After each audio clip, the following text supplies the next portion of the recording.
André Palacios era un joven de 16 años que vivía en un pequeño pueblo al norte de Perú. André era un chico promedio, quizás demasiado para su gusto. Ni feo, ni guapo, ni alto, ni pequeño, ni millonario, ni pobre. En pocas palabras, ni mucha cosa, ni poca cosa. Esto realmente odiaba, ya que siempre intentó ser el mejor en todo. Estudiaba mucho para ser el primero del salón. Practicaba siempre deportes para destacar. Pero justo cuando creía haberlo logrado, Luis Requejo resultaba vencedor. Luis era el mejor deportista, el número uno en matemáticas, ciencias y, claro, un excelente poeta y escritor. Lo peor era que a pesar de que André envidiaba todo esto de Luis, y a pesar de que siempre lo consideró su competidor, nunca pudo verlo como enemigo. Porque para colmo, Luis tenía ese ángel que no mucha gente tiene. Esa cualidad que hacía que todas las personas se sintieran magnéticamente atraídas hacia él, tanto hombres como mujeres. Ellas queriendo como novio a un tipo como él, y ellos queriendo ser como él, o al menos tenerlo como amigo. Y André no era la excepción. Luis le caía muy bien, sin importar cuántas veces le ganara. Luis jamás hacía mofa de la derrota de su compañero. Al contrario, siempre le tendía una mano y lo ayudaba en lo que necesitaba. Lamentablemente para André, el ser el segundón poco a poco lo empezaba a cansar. Tan solo faltaba medio año para que se graduaran, y aún en todos los años de estudios, no tenía el gusto de haberle ganado aunque sea en algo a Luis. Optimista y desesperado, André decidió hacer su último intento y dar su mayor esfuerzo para al menos poder llevarse la medalla de oro en la exposición de historia que siempre la profesora Díaz daba como premio a la mejor exposición a final de cada bimestre. Por eso, en aquella ocasión no quiso ningún obstáculo, a nada ni a nadie que le impidiera lograr su objetivo. Es por ello que decidió hacer la exposición solo. Por esta razón, y conociendo lo mucho que la profesora odiaba que los alumnos utilizaran el internet para hacer los trabajos, fue a la biblioteca y sacó todos los libros que pudo sobre culturas prehispánicas, Chavín, Paracas, Moche, etc. Pero no era suficiente. Quería más. Quería realmente brillar en su ponencia, buscando libros más inusuales. Poco a poco, se fue internando más en la biblioteca, cada vez más profundo, estante tras estante, hasta que vio un libro que destacó sobre los otros, pero no por el título, ya que estaba en quechua y no lo entendía, sino por las dos imágenes que estaban en la portada. En una estaba una joven, en apariencia mayor de 20 años, cortando con un cuchillo el cuello de una vicuña, mientras miraba fijamente a la luna. Y en la imagen a su derecha se podía ver el mismo joven tomando con sus propias manos la sangre del animal. Intrigado, se llevó el libro a la mesa donde había puesto el resto de los libros y sacó su celular. Una a una fue buscando en diferentes páginas de traductores el significado de cada una de las palabras del libro. Secretos mágicos del antiguo Perú. Pero cada que seguía leyendo, el asco y la repugnancia también seguían avanzando en él. Todos y cada uno de los capítulos del libro eran rituales para conseguir alguna cosa en específico. El amor, bienes, rituales para concebir un hijo rápidamente, etc. Genial, Se dijo a sí mismo. esto es lo que necesito para la exposición. Claro, obviando las partes más repugnantes de los rituales. Siguió leyendo un poco más, hasta que encontró un rito que le llamó la atención. Ritual para vencer a tu enemigo. Involucraba como locación la orilla de un lago o una laguna, y como ingredientes, hojas de eucalipto, raíz de quina, orquídea fresca, y el sacrificio de un ser indefenso degollado. Todo quemado hasta las cenizas, mientras se profería en voz alta el deseo necesitado. Vencer a mi enemigo. Vencer a mi enemigo. Eso es justo lo que necesito. Pensó para sí André. Poder ganarle a Luis. Después de sacudir su cabeza divertido, se dio cuenta que eso era ridículo. Para empezar, la magia no existe, y menos la magia negra. Además, Luis no era su enemigo, solo su competencia. Decidiendo que no eran suficientes libros para empezar su trabajo, guardó todo en su mochila y se fue a casa. El siguiente lunes llegó, y con ello llegaron los exámenes bimestrales, siendo el primero el de álgebra. Examen por el cual, luego de finalizado, Andrés se sintió satisfecho. Había contestado todo correctamente, sin errores, y seguro tendría un 10 y, obvio, el primer lugar. Ingrata fue su sorpresa al saber que una vez más Luis tenía la nota perfecta, y André, por no haber leído bien la pregunta y tan solo por haber planteado y resuelto la ecuación, pero sin dar la verdadera respuesta, obtuvo un 9.8. Y así pasó la primera semana de exámenes, como de costumbre, Luis ganándole. Harto de la situación, el viernes, después del examen de anatomía, salió corriendo en dirección a su casa. Al llegar, no pudo resistirse más, y aprovechando la ausencia de sus padres, empezó a llorar como nunca lo había hecho, lleno de rabia e impotencia. Una vez hubo derramado la última lágrima y echado como estaba, sintió que algo tocaba su mano. Al bajar la mirada, se dio cuenta de que era Larry, su perro Beagle. André, cansado de llorar, tomó a su perro, lo subió a su cama y lo observó fijamente. De pronto, la ira que se había ido con el llanto regresó y nubló su juicio. Bajó a la sala junto a su perro, tomó su mochila, la correa de Larry, 2 objetos de la cocina, sus llaves y salió de la casa. Después de caminar por 20 minutos, llegó al mercado local del pueblo. Compró raíz de quina, hojas de eucalipto y 2 orquídeas frescas. Una vez comprado todo, siguió caminando con su perro en dirección a la laguna que estaba a las afueras del pueblo. Después de media hora de caminata, por fin llegó.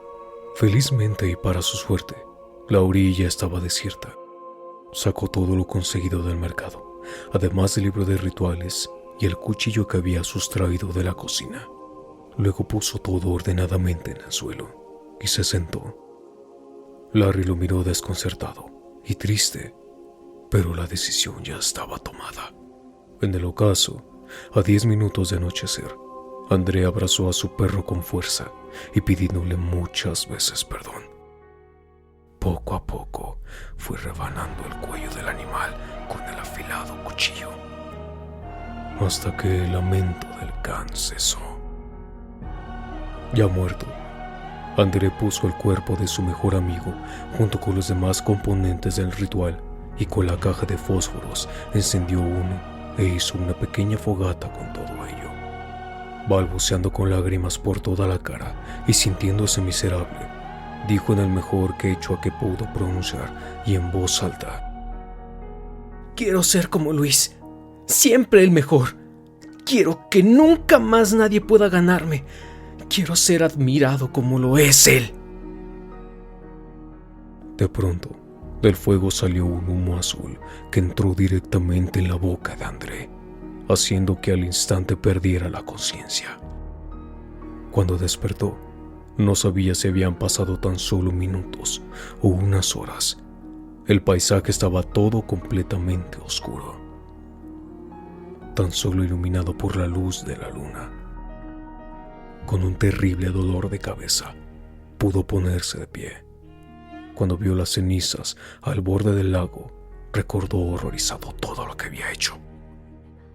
Asqueado y con mucha culpa, tomó su mochila y corrió hacia su casa. Para fortuna suya, aún eran las 8 y sus padres no habían llegado a casa. Agotado, se dirigió a su habitación. Cuando su cuerpo tocó su cama, se quedó totalmente dormido. Al siguiente día y temprano, Andrea se despertó. pero lo hizo como si hubiera tomado la mejor siesta de su vida, completamente relajado. Tomó un baño, se vistió y bajó a la cocina.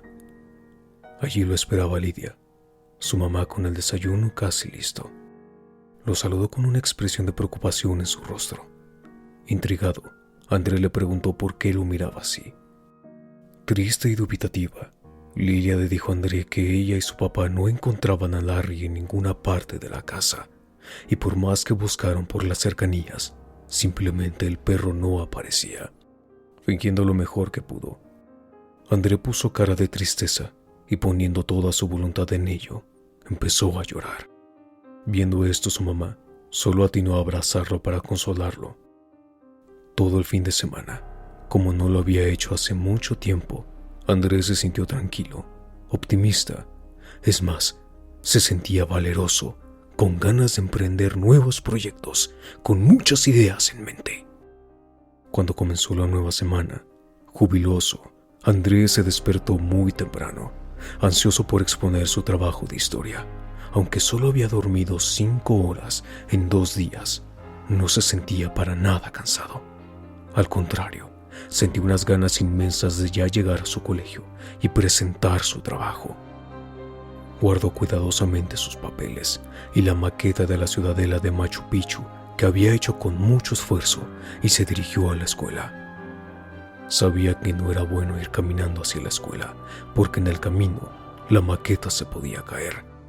Pero se sentía tan optimista que no le importó. Ese día nada podía salir mal. Pero al contrario, todo le salió mal, empezando con el hecho de que al cruzar la pista, sin darse cuenta, un tráiler iba en dirección a donde estaba él. Este no se percató del vehículo hasta que estuvo a tan solo unos metros, tan solo dándole tiempo para retroceder unos pasos, pero tropezándose al hacerlo.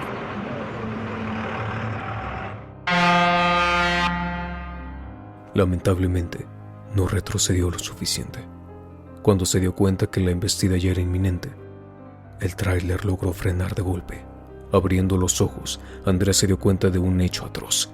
Su maqueta, que había armado con mucha dificultad, estaba hecha a pedazos. Encolerizado, rápidamente se puso de pie y se encaminó hacia la puerta del tráiler para reclamarle al conductor.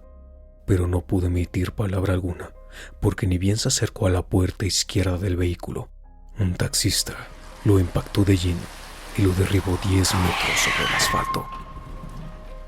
Lucía, preocupada por su mejor amigo, decidió llamarlo después de clase. Era muy extraño que André faltara a clases, y más a una exposición final, conociendo ella las ganas que tenía de triunfar sobre Luis. Después de 3 llamadas, Lucía se cansó de ser enviada al buzón de voz y decidió ir a su casa.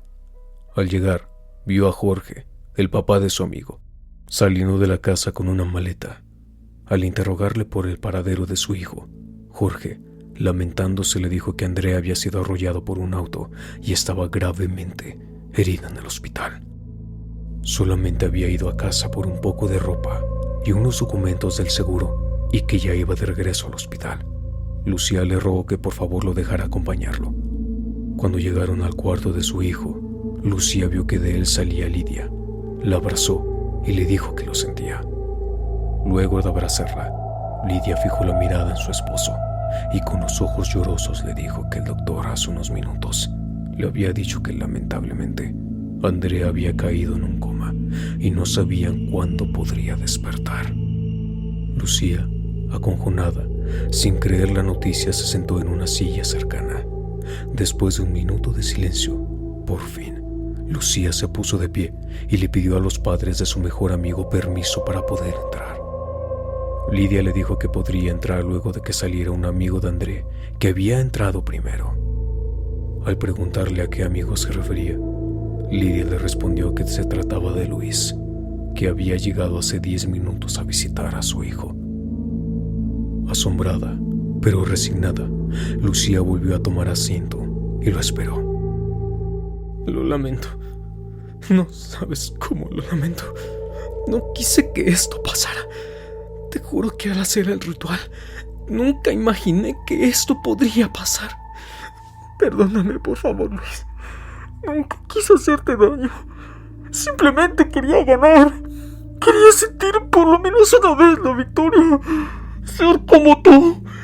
Pero nunca pensé que el hechizo sería tan literal. Por favor, perdóname. Le decía André en el cuerpo de Luis, al cuerpo que antes él había habitado y que ahora habitaba su eterno rival, Luis, en coma para siempre.